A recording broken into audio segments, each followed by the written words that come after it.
Right, the time has come, and today we're going to be reviewing the Forcite MK1S smart helmet.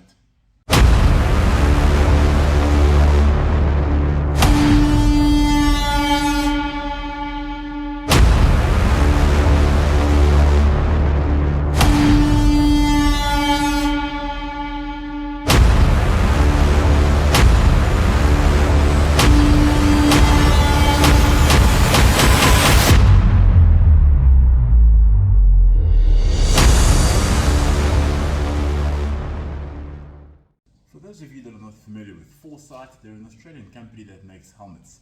This is the second iteration of their original helmet, the MK1S.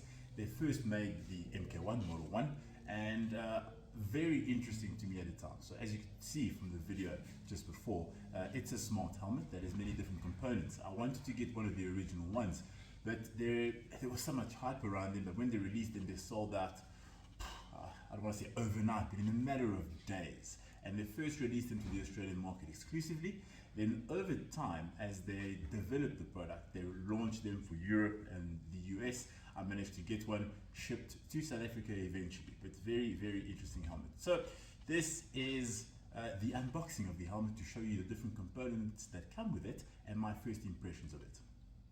So as a bike rider, I always prefer to go to a shop, have a look at the helmet, get a feel for it, touch it, put my hand, feel the liner before I purchase it. You also want to make sure that the size of the helmet that you're buying is going to be right. Once or twice, in fact more than once or twice, I have bought helmets and distrusted the sizing guidelines. They've arrived and they haven't been quite perfect. So again, I took a chance with this one, and I will let you know how everything's worked out. But for me, once you've made your purchase, there's all this weight and anticipation and a little bit of anxiety in the hope that when the helmet arrives, it's going to be everything you hoped for. So the unboxing for me is literally your first handshake with the business to see whether or not the product that you're invested in is everything that you saw online. So this is the box for the helmet, and the first thing you're greeted by, I'll just turn it to the light, is this little inlay in the front that shows you all the different components that make up the helmet. And for me, I think that's fantastic. So I've often made unboxing, well, not too frequently, but I've made other unboxing videos, and for me the little details are really what make the experience worthwhile. So somebody sat there and thought about what the customer is going to experience when they first see their product. They've got their logo nice and clear on the side, which is nice. Nice little silver MK1S branding on the side, and really, really nice so far. Once you get the sleeve off, even more detail to confirm what you've got. Okay, nice little silver, very effective, very beautiful box. In fact, it reminds me of when I opened up my Port of Duty adventure package box back in the day when I was spending a lot more time playing video games. So let's get right into it. When you open the box, you're greeted by some specifications in relation to the harm and common sound, the safety standards, the Google store, the Play Store that you can download the app from, the Android store. And when you get into it, you have a manual, which is a greeting and an introduction to the product from the inventors of the company, a letter from the marketing department executive who was responsible for the research and development, and all the accessories that you can use with this helmet. So inside here is a mount for your handlebar, which will help accommodate this dongle, which will go on your handlebars. You might not be able to see it, but it's got 3 buttons on it, one for navigation, one for the camera, and one for phone calls if you want to take them. So we'll get right into it and open up the box and show you what's in it. So once you open the box, you'll have to remove the bag from its sleeve. Typical standard, most good quality helmets come with their own protective cases, which is perfect. Excuse the prop that I'm using my cat scratching post to position the helmet perfectly, but this is the Forcite MK1S, and it comes in 2 options. You can either have it in matte black or you can have it in gloss black. I've chosen and already put on the Iridium visor, but it comes with a clear visor, and I purchased 2. I purchased the Iridium and a smoke visor for the simple reason that I wanted them all available at once, because I had to import this helmet from Australia. So I thought if I was in for the cost of the helmet, I may as well just be prepared for any eventuality over the next year where my visor was going to become unusable. So I wanted to save myself the cost of shipping on more than one occasion.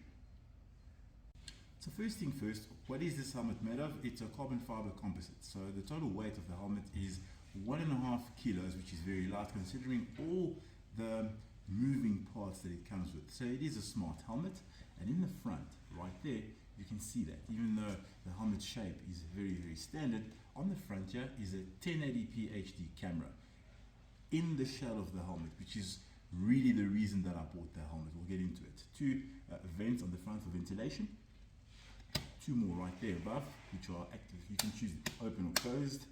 Two more at the top, right over there, and an additional vent on the back that you can open for circulating the air that goes through.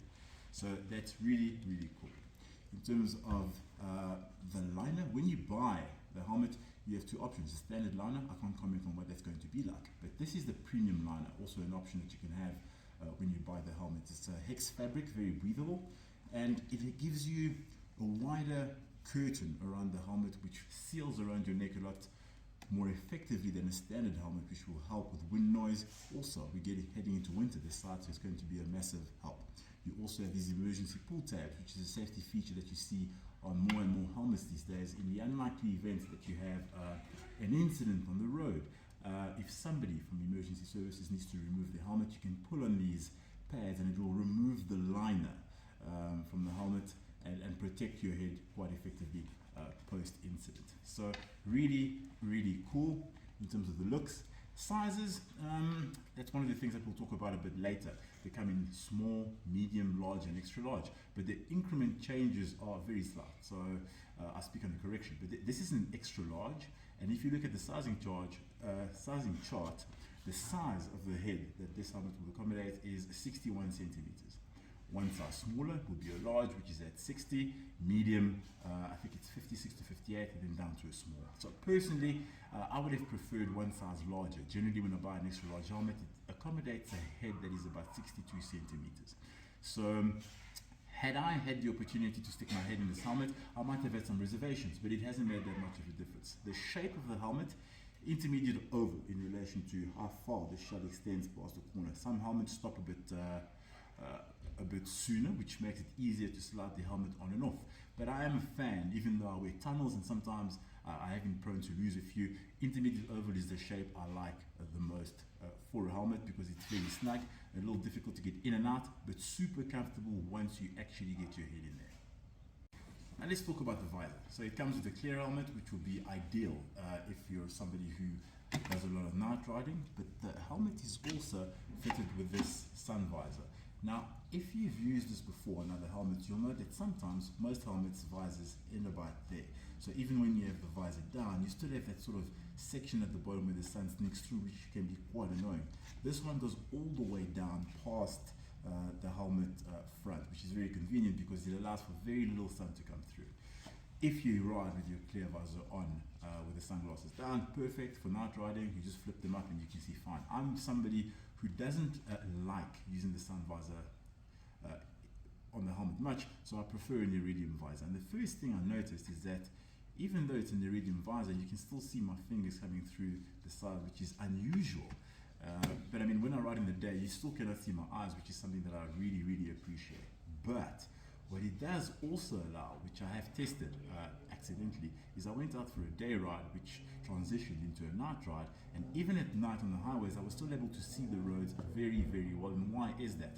Well, the reason for that is that most companies, when they make an iridium visor, they first smoke them, and then they apply the iridium coat afterwards, which almost double smokes the visor. And if you ever ride at night, irrespective of how good your lights are, you cannot see anything. So this is perfect. Even though the visor comes with a warning that says daytime use only, it is definitely something that you can use at night, although despite the recommendations, depending on which country you're in, how well lit up your roads are, could be an issue. I didn't find any issues in South Africa, even though we have some power issues most days.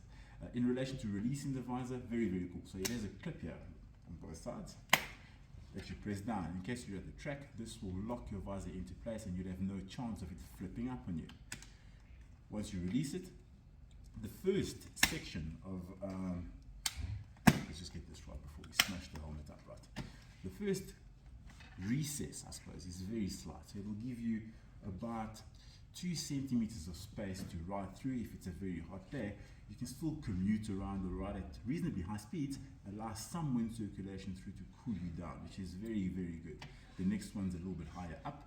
If you're somebody who wants to stop at the lights and just get a little bit of sweat off your forehead, great. And then the final one all the way at the top, which is the one that you will use to remove the visor. This was the point that impressed me, I wouldn't say the most, okay, but I was very happy about in relation to how the helmet is released. It has a clip on this side. I'm not going to spend too much time on it, that you press up. I've often found on the other helmets that I have, the Sharks, the Icon, that it takes a lot of pressure to squeeze on the visor to remove it, and you hear that violent crack.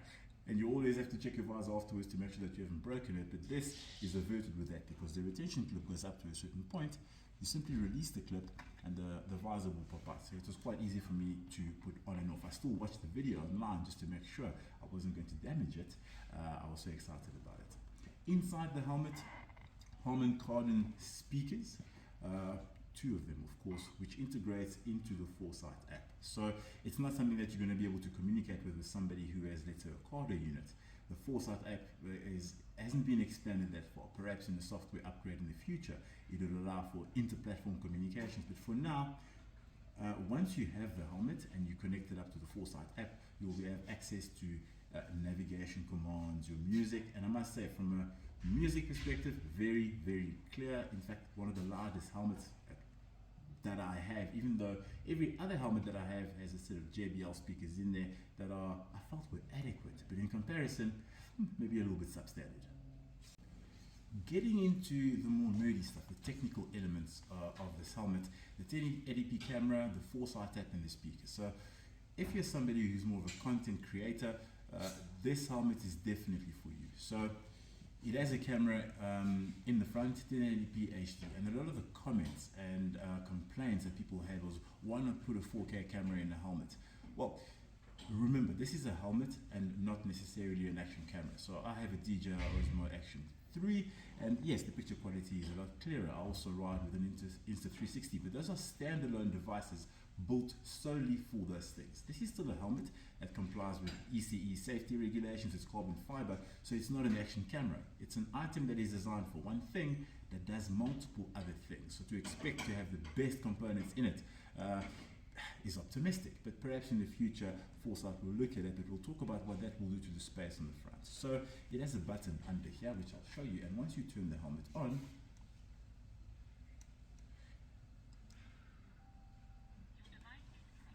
you'll see those lights shine up on the front to let you know that your helmet is on. This display is mirrored on the inside, just below, still in your eye line, but not in the way of the helmet. You see that. I will insert a little video right there so you can see what the view is inside from the helmet, and that is really what drew me to the helmet. So once you have your helmet on and you turn on your camera, you're greeted by an LED display that tells you visually and also audibly that the helmet is on. Okay, you have the dongle mounted on your handlebar, and you can select what commands to give the helmet.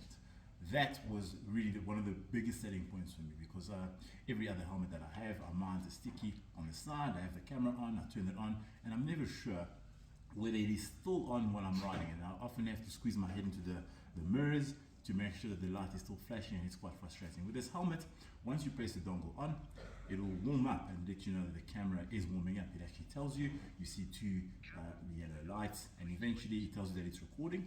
And at an interval of about 7 to 10 seconds, you see the LED light up red to let you know that it's still recording. And that for me is massively, massively important. Even though I bought the helmet with a memory card, which you put inside the helmet, I'll show you that in a second. It's great to not record the entire ride if you're trying to catch specific shots. So once you get to an area where you want to record, you press record, you record in a section, and you can stop. You'll save the battery life on the helmet, and you'll also save the space on your memory card.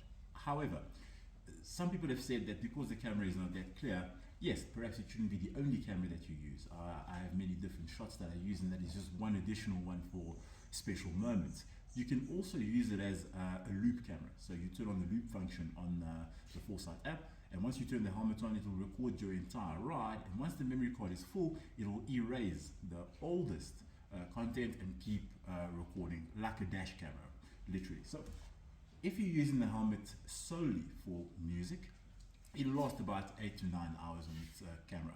If you're recording full time with the helmet on while playing music and using the navigation, you're limited to about 4 hours. If you carry a power bank around and a cable, you can potentially charge it on the go.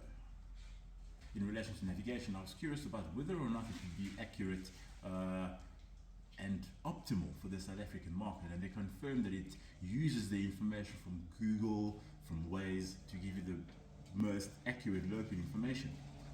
And this I found was definitely accurate. So I've utilized the app, and when you use navigation on the app, it gives you the commands: turn left or turn right, and there's also a display which shows you which direction that is. If for some reason you're distracted, you're in a conversation with one of your mates at the lights, you can press the navigation button on the dongle and it will repeat the last instruction, which is superb.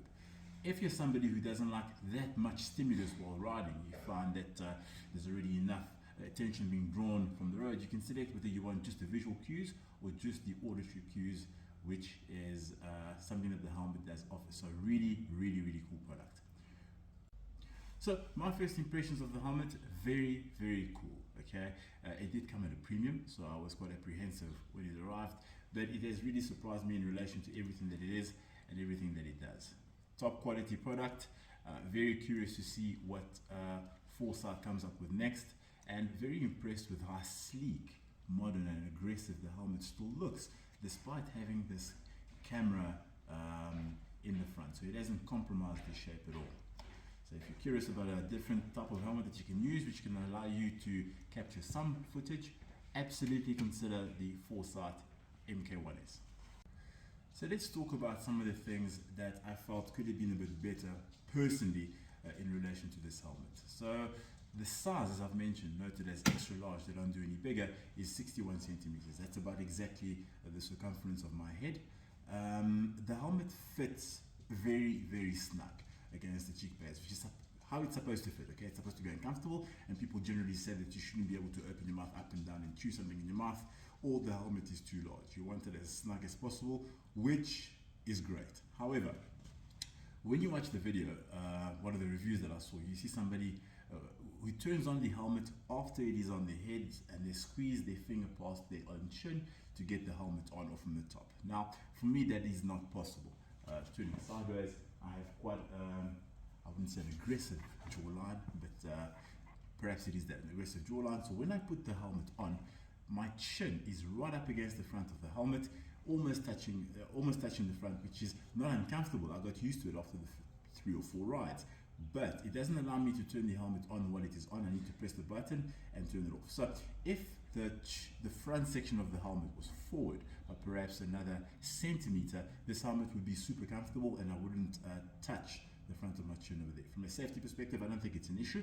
I just know that certain helmets have a more aggressive profile on the front, which accommodates that. Not quite a motocross helmet, but a bit more space. However, considering that you have a 1080p camera on the front, I suspect that some of the space that would have been used for comfort has been taken up by the camera. So perhaps Forcite in the future can consider that for me personally, great helmet. I wouldn't change it because I don't want it bigger, but a bit more space on the front would have made that function easier for me to do. So once the helmet is on, I also have to wiggle my hand through to pull the chin curtain down over my chin. Besides that, very cool. When the helmet arrived, the speakers were outside of their placement in the helmet. So the helmet has recesses in the shell where you can slot your speakers into the side. They also give you spaces, which is very cool, so you can decide how far back or how close to your head you want them. Considering it's a premium product with a premium liner, yes, it came from Australia. It took about 20 days for the helmet to arrive here. By the time, Forcite is at the mercy of the couriers. Obviously the helmet was thrown around a little bit, so both speakers were out of those slots. Not a major issue, but if you consider that it's a premium product, it might be nice perhaps to consider having I have an Icon helmet that has that. It has like sort of a very thin lycra area where once you put your speakers in, it almost covers them. I don't think it will compromise the sound if you use a breathable material, but it might be a nice piece to complete the helmet if you're calling it a premium product, just to make sure that the speakers are never out of their housing. Outside of that, Very comfortable, very good. Love everything about it. There's only two complaints that I have.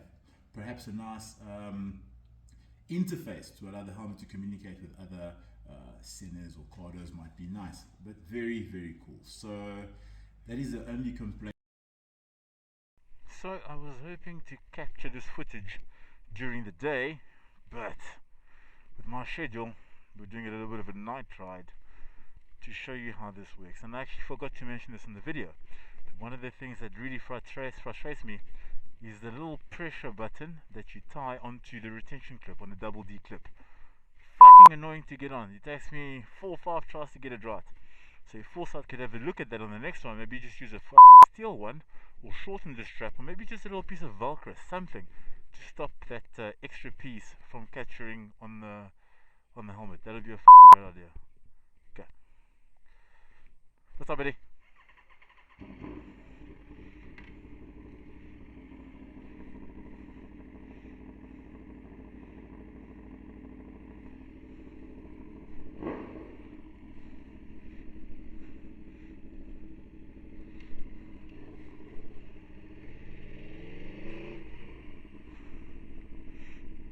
That's a man I just bought some bread and milk for, being super grateful.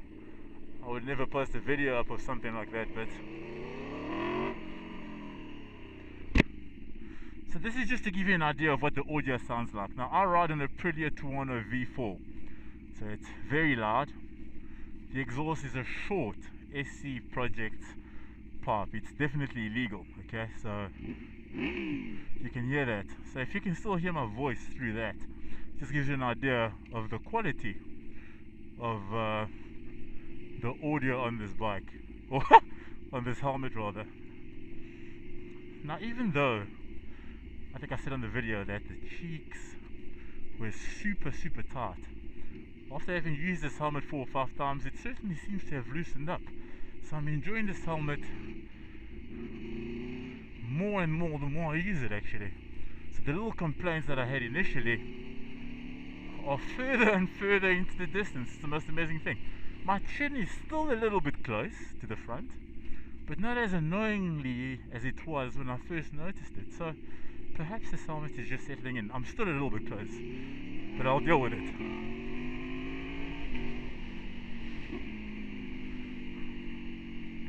Fuck, I love riding this bike.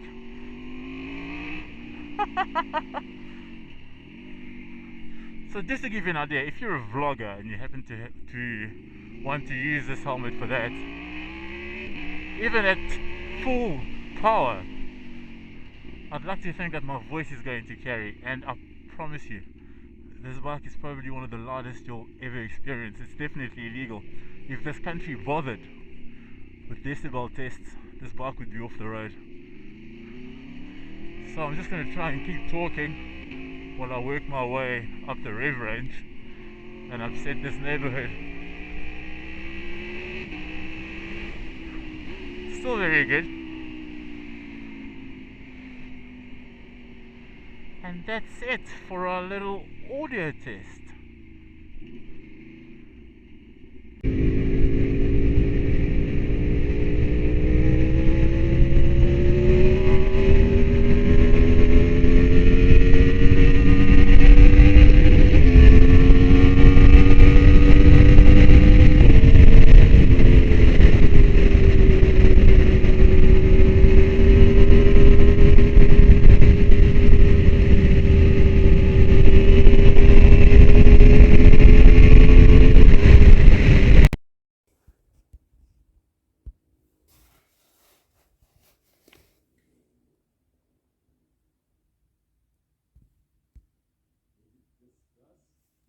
Okay, slow, sound recording, nail flat install.